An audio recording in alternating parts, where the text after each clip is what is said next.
Bonjour à tous, aujourd'hui je suis en Loire-Atlantique et au pied d'un petit pont qui enjambe la Cher, comme c'est écrit sur le panneau. La Cher qui est un affluent probablement de la Vilaine qui déborde un peu partout. J'ai entendu des journalistes à Guépry-Messac, c'est par là-bas, si on continue. Donc là déjà c'est assez impressionnant parce que les champs sont inondés. Bon, on a connu ça comme dans notre enfance.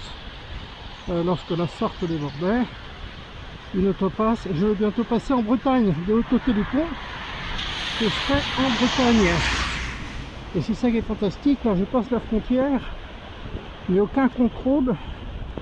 On voit peut-être dans le fond à gauche, derrière le panneau triangulaire gris, ma moto, sur laquelle je vais remplacer les plaquettes arrière. 10 minutes de travail, c'est quand même pas très compliqué. Et voilà donc ce que donne la Cher quand elle est déchaînée. Bon, je sais pas ce qu'il y a comme fil là, peut-être un tuyau d'arrosage, je sais pas. Ici normalement il y a des vaches, il n'y en a pas évidemment. En tout cas la puissance du courant est assez bluffante, il y a des tourbillons même.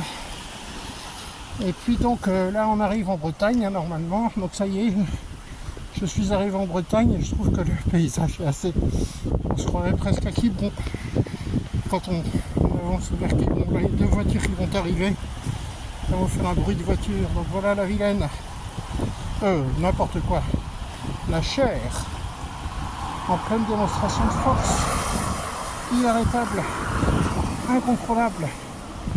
Et donc là je suis en Bretagne et donc les personnes qui viennent de passer là viennent de rentrer en Loire-Atlantique.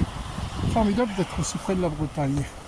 Évidemment on n'a pas la mer, on n'a pas Quiberon justement, mais bon, ça donne une petite idée quand même, ça nous fait rêver. C'est quand même vachement poétique ces inondations.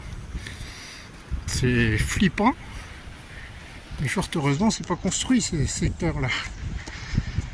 Voilà, c'était pour la petite histoire. Je vais terminer par un plan de ma moto une fois arrivé là-bas. Donc chose promise, chose due, voici ma formidable moto avec ma selle fabriquée au sud du Mans. Et puis les plaquettes de frein sont sous la valise là, qu'il faut retirer au préalable. Mais bon, c'est fait. Allez, regardez le bord de mer, comme c'est joli du côté de Pierrick, en Bretagne. Ciao!